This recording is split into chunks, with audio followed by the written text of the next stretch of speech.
What type of legacy are you building? What type of legacy will you leave when you take your last breath? What will people remember you by, and what will you affect generations to come because you were here? Unfortunately, most Americans are leaving what I would call a chaotic legacy, and that's because the secret of our legacy is actually found in your attitude towards work. And most people would disagree with that because they want to focus on their family. Well, that's the low-hanging fruit. Of course, all of us are going to do the right thing, or most of us, by our families. But your work is such a big part of your life, and for most, I would argue, it's one of the largest parts of your life. No matter how you try to separate it, you are going to bring your work home. You're going to bring it to your church, your community, your neighborhoods, your nonprofits, and whatever you're involved in. You are affecting not just your workers and your customers and clients, but everybody. And I believe most Americans, according to Gallup, 70% are unhappy doing what they're doing. That most of us are coming home complaining.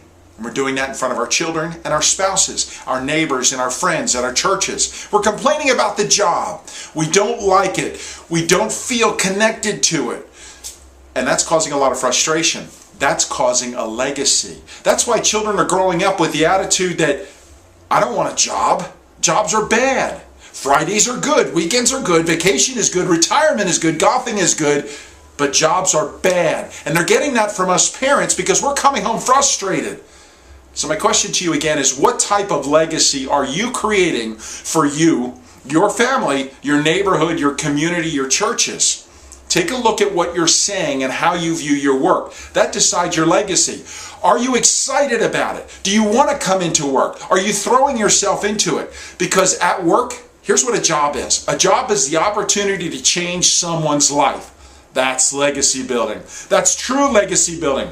That's building hope, and that's affecting generations to come, because that man or woman that you affected through serving at your work, through your product or your service, you have now not only changed their life, but they're going home and they're planting that seed of legacy into their children, which is affecting people generations to come. That is a true legacy. We don't want to stop. We want to stop building a legacy of frustration, a legacy of depression, a legacy of complaining, a legacy of being disconnected from our jobs and our workplaces. You can change that today just by changing the attitude of your work.